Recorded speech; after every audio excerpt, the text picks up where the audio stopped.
To be very stereotypical, climate change is bad. We feel it in the north a lot more than people in the south.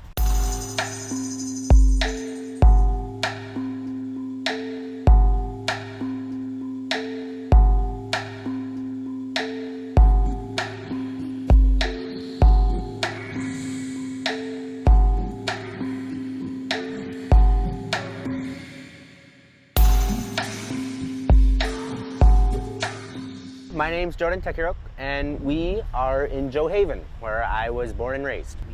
Gjoa Haven's Inuktitut name is Uqsuqtuuq, which means plentiful fat.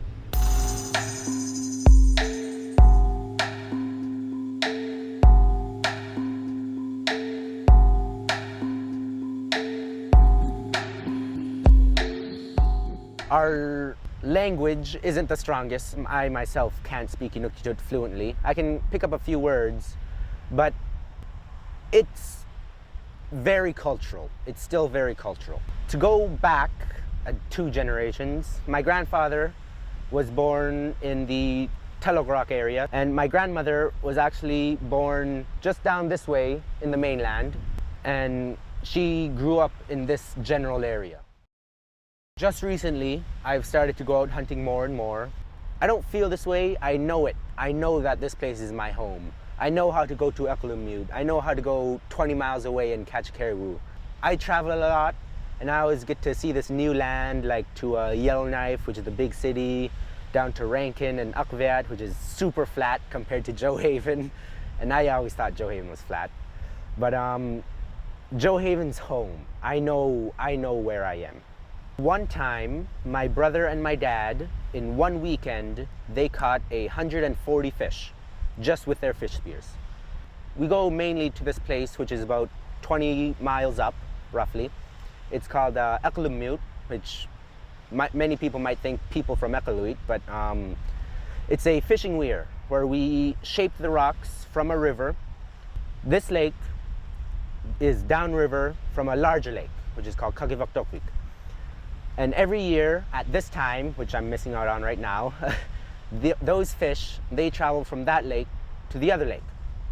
And we, for generations and generations, we have trapped the fish in haputs, which is traps, fish traps.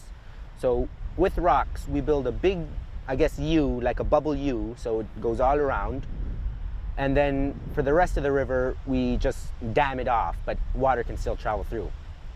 And so the fish come in through the U, and they get stuck in there. They can't get past those rocks. So we go up and we use our qanuq, our spears.